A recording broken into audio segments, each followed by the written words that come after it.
The Orange County Sheriff's Department is attempting to identify a male that was last seen on a security camera at the Metrolink station. If you have any information regarding... My name is Yareni Pelayo. I was 18 years old when I lost my brother to fentanyl poisoning. Dennis was just the most generous, compassionate, outgoing person like you would ever meet. He was just full of light and amazing. But my brother was struggling with depression, anxiety, ADHD. And when you struggle, the pressure gets to you, and there's stuff that you could get to take off that pressure, to take off whatever pain you're feeling. My brother couldn't stop, and that led to worse stuff. We always thought he was getting better. He would have times of recovery, but unfortunately he would fall back down again. And one day he was trying to get home. He left this one outreach program in Santa Ana. He bought a bus ticket. He stumbled upon the wrong person. This person sold him something. He took it, and he passed away alone in the hospital. We didn't know anything. One day my mom was scrolling through Facebook, and she saw a post. I saw my mom crying, and I didn't know what happened. My dad went to my room to talk to my sister. Then I heard the news, and it was my brother. He passed away December 1st, 2021. We didn't find out until the 10th. I didn't believe it. I didn't want to. I had never lost anyone, and I never expected the first person that I lose would be my brother. I thought I would have him for my whole life, and sometimes just thinking about it, you can't really process the fact that they're gone, that you're never gonna see them again.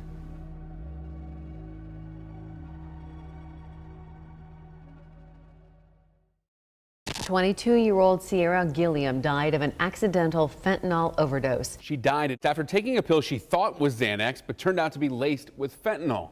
The lawsuit filed by her family and others says Snapchat's parent company, approximately caused her death. My name is Jay Leeson, and at the age of 13, I lost my sister to fentanyl poisoning. She was just overall a nice person, really loving and caring.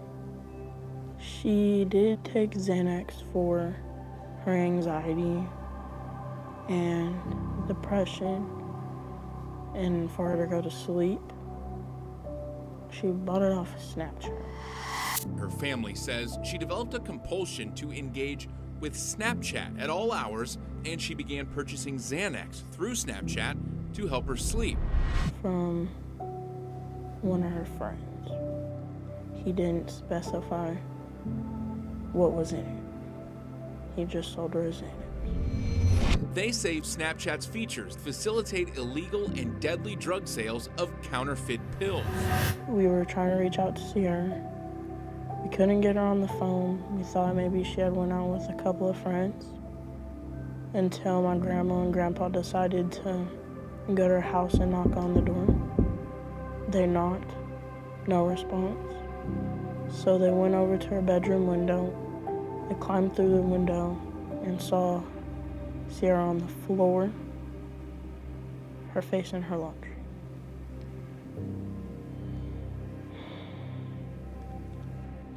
We drove immediately down there after we found out that she had passed away. And when we had got there, they had told my mom that she had been killed by fentanyl poisoning.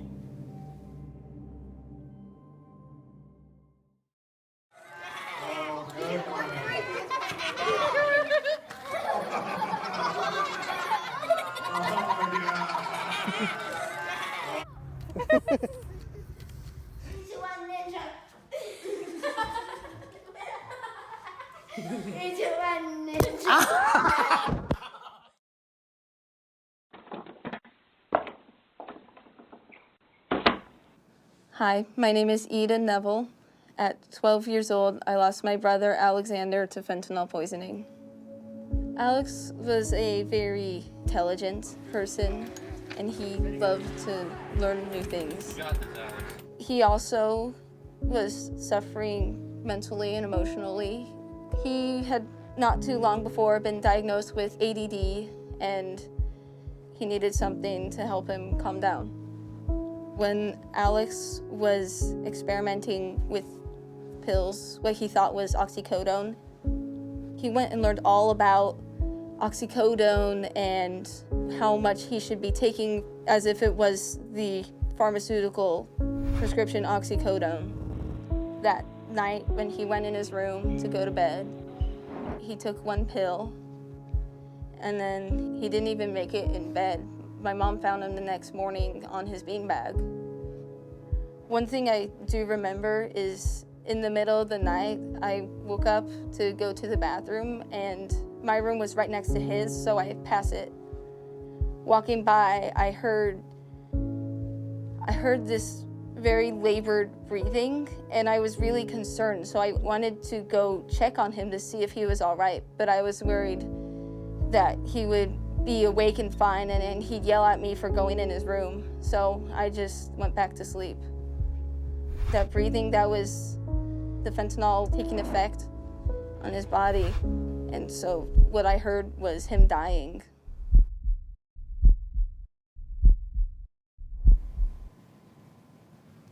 My name is Michael Gray. I lost my sister at 23 to fentanyl poisoning. She was dealing with life stresses. It overwhelmed her and turned to drugs, unfortunately. When she had overdosed, my nephew was one of the people to see her first, and she was in her house. Most people, you expect them to be in some dangerous area or doing some shady stuff, but she was just in her house and thought she was just as safe as anybody else. I was still finishing up my last semester at college down in Virginia, and she was in Maryland. So it was kind of hard for me to get the news that she had been taken to ICU, and hour by hour it just progressed into something more. I had to drive up the road to see her. Before I made it up the road, she had passed. It shocked me even more when I couldn't make it up there and see her in her last moments. My desire was to just hold her hand, even if she was passing. And I think about her in small instances. With my graduation, I have a child of my own, so I have trouble planning birthday parties and different things like that, and she was amazing at those. So having to think about things like that and be like, dang, she would be the perfect person to talk to. She would be the perfect person to rely on. I learned how to live life from her. I learned just how to become a good person and how to do good things. And I mean, even my car, she helped me with the down payment, so it's like a remembrance every time I get in my car. And I can't even drive down the highway the same anymore, just because it's thoughts of me racing up the road but not getting there in time.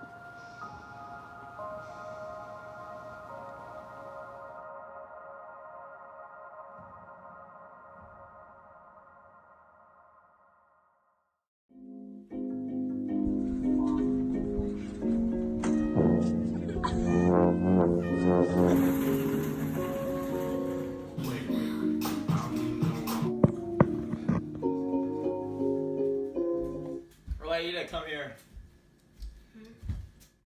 Hi, my name is Aida. At the age of 15, I lost my brother Kinthi to fentanyl poisoning. He's such a cool guy. He was like the coolest person. And so like everyone would like want to be his friend. And during COVID, he like missed being around his friends a lot. Since he couldn't see them, he was just like very depressed. He's always struggled with like anxiety too. I think he just wanted to like take a pill, just take the edge off.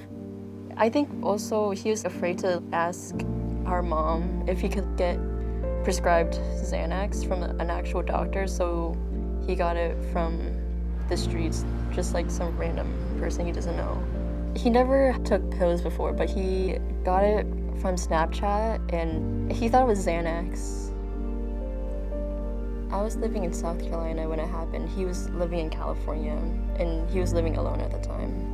Right after it happened, me and my mom flew the day after, and we had a service for him.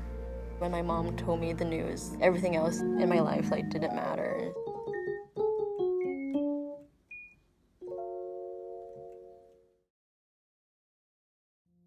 I'm Caden Noring, and I live in Hastings, Minnesota. Right here in Hastings, Snapchat and other social media apps are being used to buy and sell illegal drugs, many of which are made with illicit fentanyl. How do I know this? That's how I lost my big brother Devin on April 4th, 2020. One pill can kill. My name is Caden Noring. I am 17. I lost my brother to fentanyl poisoning when I was 15. He was very positive, very kind, uplifting. He was always there for me. Kind of sucks not having the person that was always there for you just not be there for you anymore.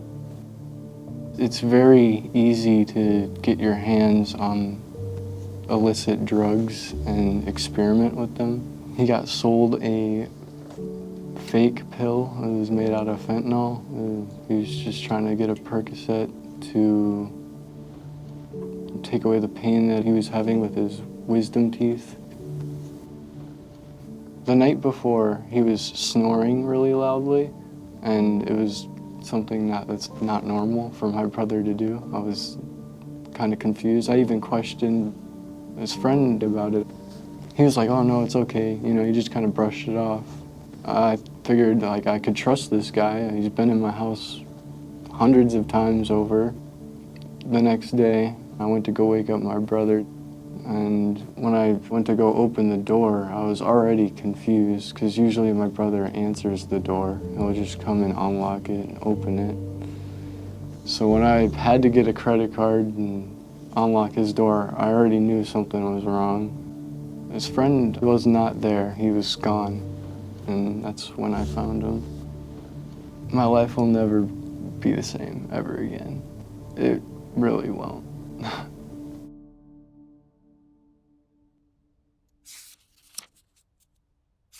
She's not coming back. I see these and I can hear what she would have been saying, or I remember how we felt on that day, what we were doing. We just make sure that we do the best that we can for Daniel. My name's Daniel. I lost my mom when I was 7 to fentanyl. It happened so long ago that I don't have too many memories of her.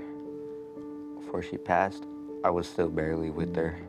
I was mostly with my grandma because she used to drink a lot.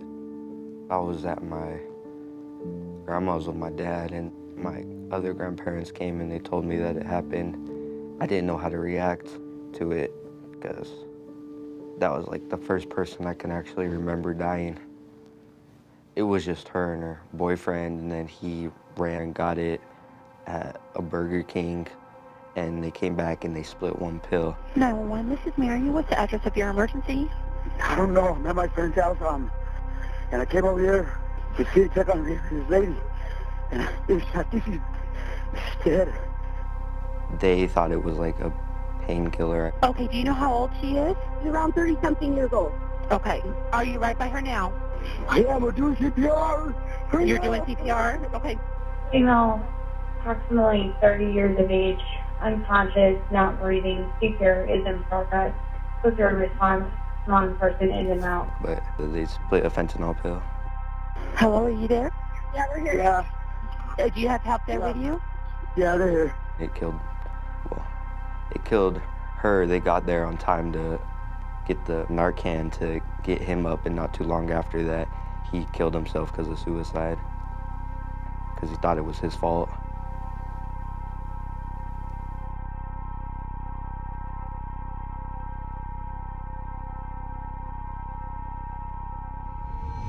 There is no experimental phase anymore because you can die just from the first ever time you try something. Alex only experimented for a week before he passed away, and there's people who have passed in even less time. You could be anyone. It doesn't matter who you are. As long as you're experimenting or trying it, it could happen to you. It's not even worth it to experiment anymore. Those few hours, minutes, seconds of relief, of enjoyment, as many people say, it's not worth taking that risk. You're taking a huge chance for something so small. That's basically like gambling with your life if you're gonna try it, because you can't trust people that you don't know. You can't take anything from people that you don't know. Even people you trust could probably give you something like that. Even if you find it like suspicious, or even if you don't, just don't take the drugs. The drug dealers are not your friends. They'll tell you it's legit. You can ask if it has fentanyl in it. They'll say no because they're lying. They just want you to buy it. If it's not from a pharmacy, it's fake. Death can happen really fast. It can be a few minutes to half an hour. Even if you have Narcan, sometimes it takes a lot to revive them. Even then, they could still suffer permanent damage if they survive. Some people, they're in the hospital on machines. Some people, they get brain damage. It's not worth it. I'd probably say to parents, talk to your kids about the effects of these drugs and look at like the statistics of fentanyl poisoning. Do your research. This is like a real thing, and like they don't really realize how big of a deal it is. They might not know that the fentanyl is in the pill and that like just a little tiny amount can kill you. Don't do it. Don't do any type of drug, and try to lean towards more natural practices. Talking to people if you feel sad, talking to people if you're angry, expressing yourself through your words so your emotions don't feel trapped in your heart and you have to deal with those through drugs. I think everybody is going to make their own decisions and try to experience life, but if you can do it in the safest way possible around the people that you love, then I feel like you have a stronger chance. If you're struggling at all, if you have any sort of pain, please reach out. Don't just deal with it, don't bottle it up. There's people who can help you. There definitely is. If you're feeling anxious and you're struggling with depression, you're feeling like really lonely, it's always better to just find like a support group in like your community. Instead of going to drugs, I would have wanted him to reach out to someone like me or our mom, his friends. Just talk it out. Resorting to drugs is never a good option. Definitely do what makes you happy instead of turning to drugs. Try to look for something that won't hurt you, you know, that you like. If I'm ever thinking about how Sierra is gone, I will go outside, just pick up the basketball, make a couple of free throws, and enjoy my time outside. Just doing that can help me with my pain. I don't want anybody else to go through the situation I'm in or the pain. People are just gonna think it's a joke. They think it won't happen to them. Then when it does happen to them, they wonder why no one did anything. They only listen to what they want to hear. But you still have the chance to not have this happen to you.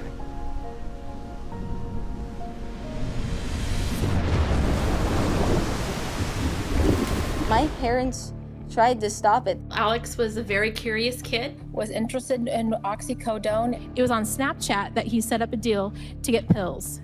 All those kids you see right there all lost their life through a counterfeit pill purchase on Snapchat. We thought we knew about the drug crisis. We educated Alexander, we educated ourselves. We did the things, we spot checked the social media. We had these conversations and it still got in. Alex confessed that he had been experimenting with oxycodone and it had a hold on him and he didn't know why. They had called a treatment facility and they were gonna try to get him into rehab. Literally a few minutes after We came to the hospital when my mom found him. The treatment facility had called saying they had an open bed. My parents, they didn't know about fentanyl, and neither did Alex. Drug use and mental health, that can happen anywhere. The denial saying that my kids don't have a drug problem, my community doesn't, that adds to the stigma. Losing Alex, it's definitely hit all of us mentally pretty hard. The house is a lot more quiet. Because of my grief, it made it a lot harder to go through my day-to-day life. Yeah. Love you. I do think about what if I just went in his room and found him. It's possible that we could have gotten him help. Sometimes in the quiet hours, I just hear the sound of his breathing replaying in my head. It devastated my family. There's something about losing someone that's so dear to you and important to you and that you look up to, and like that's your role model. Losing him, you'll never be the same. At home, it's very quiet. He would like run down the stairs so loudly. So my mom's like, oh, it's so quiet now. I miss growing up with him. A part of my past has a hole in it. A part of my future also has a hole in it because I always thought he would be there in the future, but now he's not, and I have to like just live with that.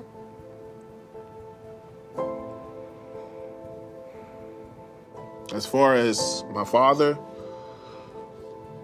it was heartbreaking for him to deal with that kind of loss, and seeing my mother hurt, seeing my brother hurt, seeing everybody in pain. I felt like it was responsible for me to being there for my parents and my brother and just making sure that emotionally they're okay.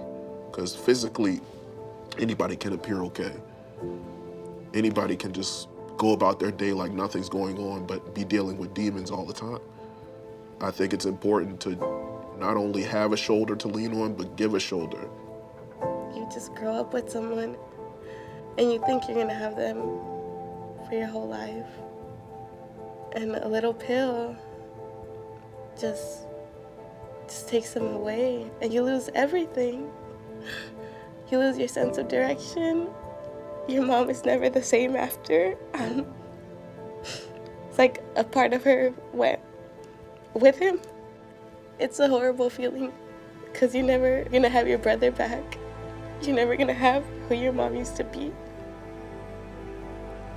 I hold on. I hold on to this thought that he's still in the outreach program, and one day he's gonna call me or he's gonna come home like he always does.